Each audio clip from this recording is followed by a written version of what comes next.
म्हणजे आपल्या समाजामध्ये एक एकत्र कुटुंब पद्धती असली तर मॉरल सपोर्ट असेल तर आपल्याला प्रगती करणं किती सोपं असतं.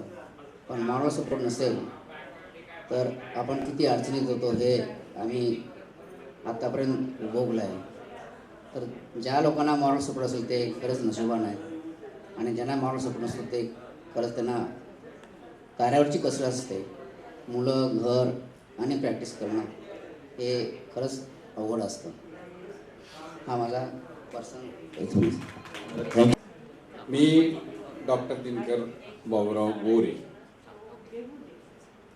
ॲडमिशन मिळालं वडिलाच्या उपकारानं, कारण मी स्वातंत्र्य सैनिकाचा मुलगा म्हणून मला 1 महिना मी उशिरा जॉईन झालो.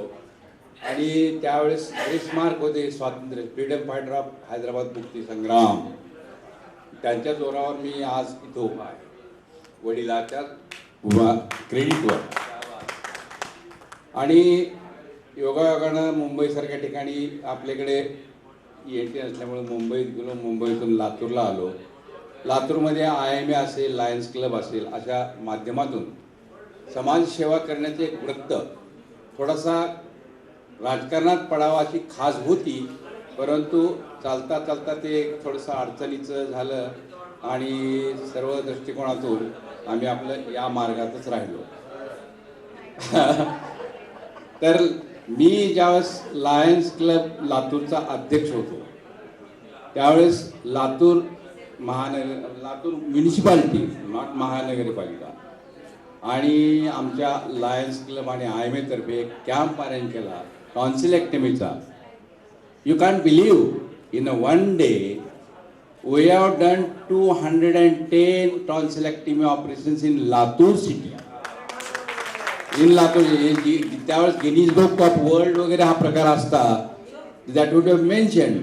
शहाण्या मंडळीला एका ठिकाणी जर जमा केलं, no no it is impossible, it how it is possible वगैरे वगैरे वगैरे होतंय, परंतु we have done it and that is my great achievement in my life.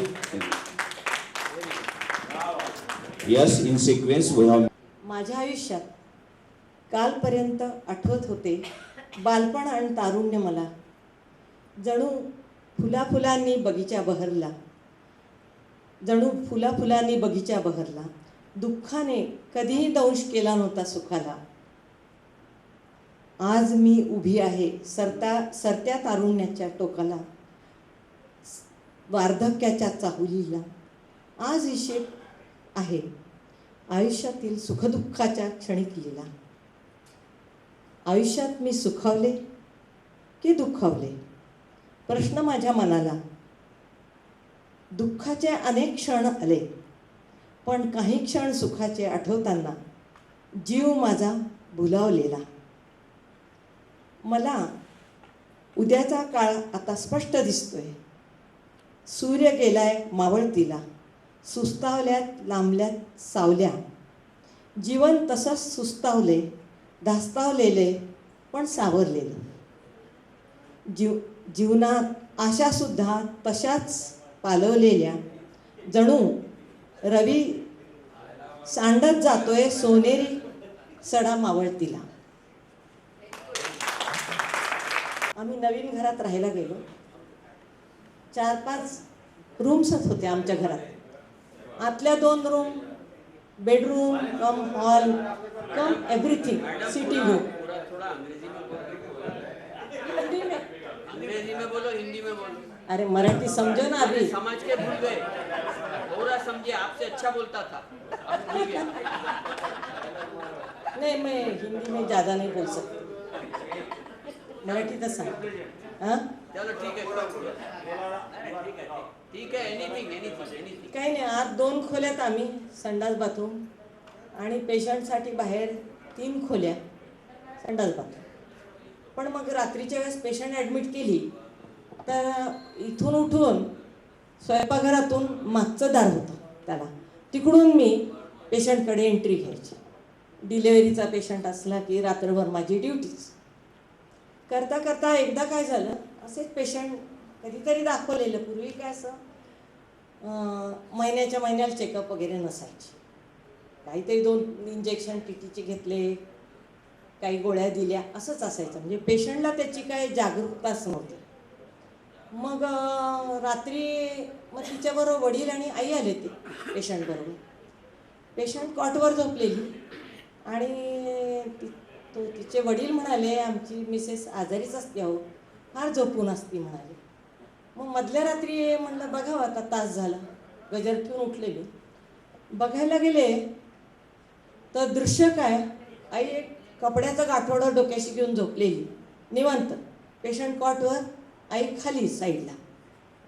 आणि पेशंट कॉटवर बसलेली कळा घेते आणि दाढी मिशा त्या बापाला, केस वाढलेले, तो तिच्या पाठीपाशी बसलेला घालकळ घालकळ पडायचा.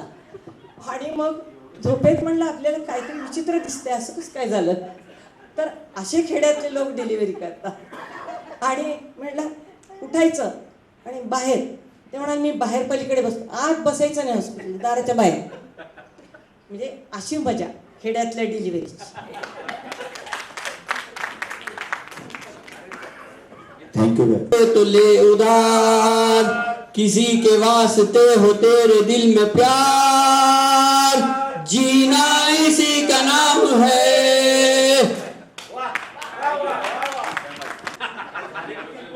सरकारी खुर्चीत बसून तुझा अनुभव बरोबर आहे.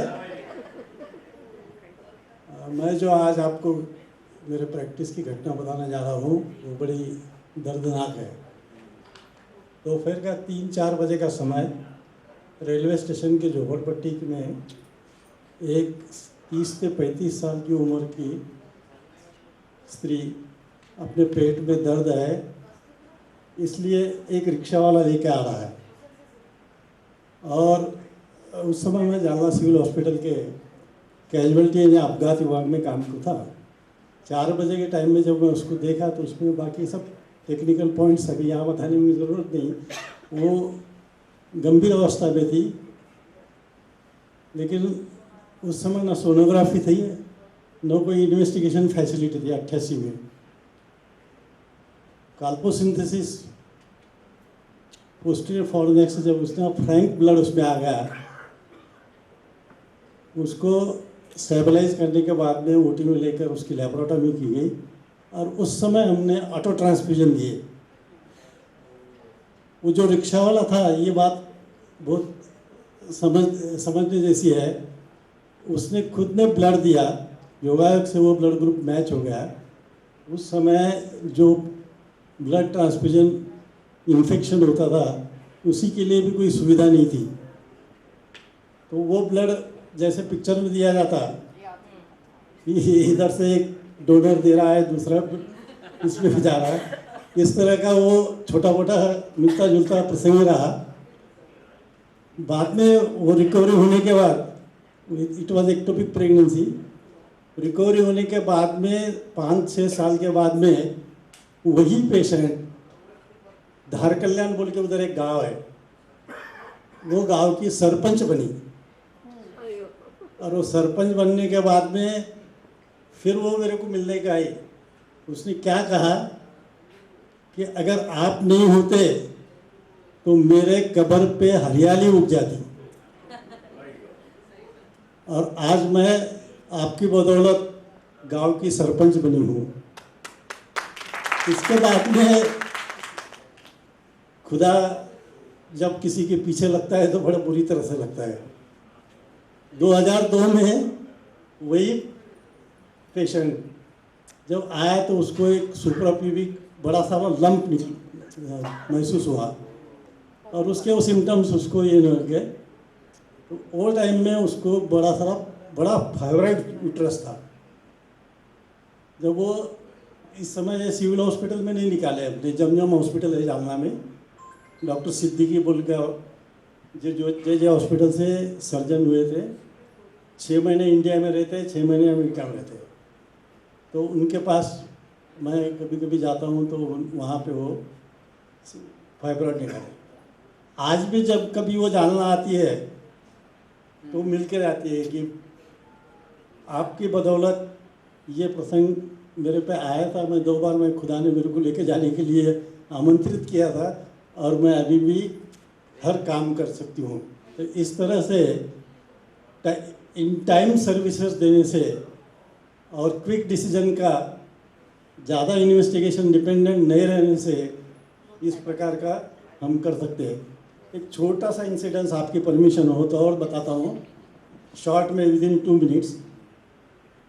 एक बार एक 25-26 साल की लेडी जिसे 2 इशू थे, 2 इशू के बाद में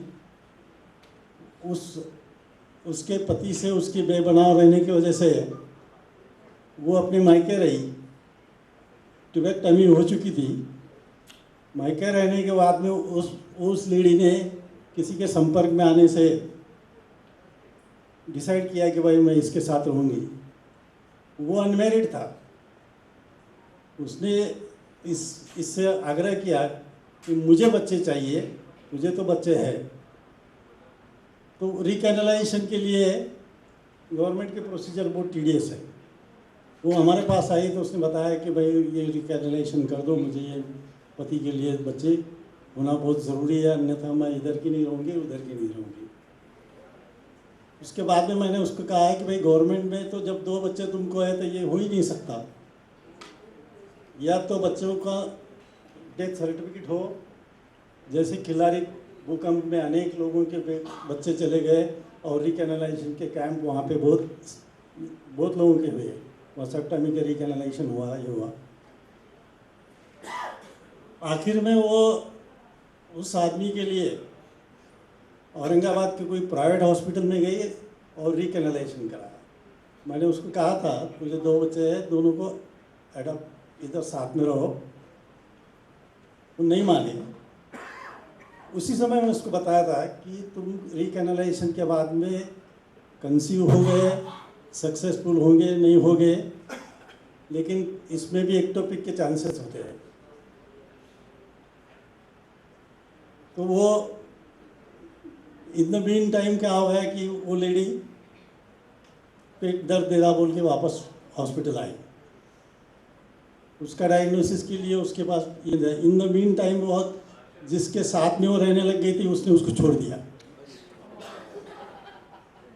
अब उसने छोड़ने के बाद में ये अकेली न मैं पुराने घर पे जा सकती, न मायके में जा सकती, और न ये जो उसका नया आदमी था वो उसके साथ उसके घर पे जाती। ऐसे क्रिटिकल कंडीशन में वो आ गई। हेल्थ डिपार्टमेंट में डॉक्टर मिश्रा थे, डिप्टी डायरेक्टर, उनकी बेटी MBBS होके वो मेरे साथ प्रैक्टिस करती थी जालना सिविल हॉस्पिटल में। मैंने उसको बोला बेटा इसको देख ले, ये बहुत क्रिटिकल सिचुएशन में है, इसके साथ कोई रिश्तेदार नहीं है। वो बोले सर मैंने इसको, उस समय सोनोग्राफी अवेलेबल हो गई थी, सोनोग्राफी के लिए उसने लिख दी। तो वही कंडीशन में जाके डॉक्टर साहू बोल के वहाँ उनके यहाँ गई, प्राइवेट में सोनोग्राफी था।